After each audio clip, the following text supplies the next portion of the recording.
Suatu pagi yang cerah, seorang anak perempuan desa pergi ke sungai untuk mengambil air dengan menggunakan tair. Tiba-tiba datanglah seorang anak laki-laki kota yang baru pindah sekolah ke desa tersebut.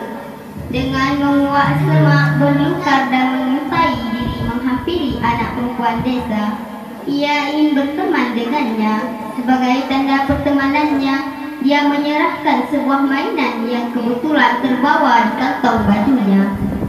Tiba-tiba datanglah seorang anak perempuan, adiknya si anak kota tersebut.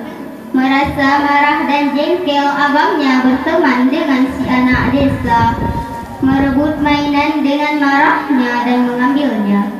Si anak desa merasa sedih dan menangis.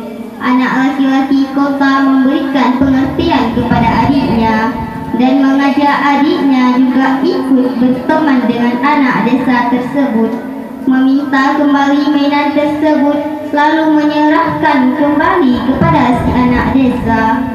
Sebagai pertanda mereka ingin berteman dengannya, si anak desa mengambilnya lalu menyerahkan kepada adiknya si anak kota.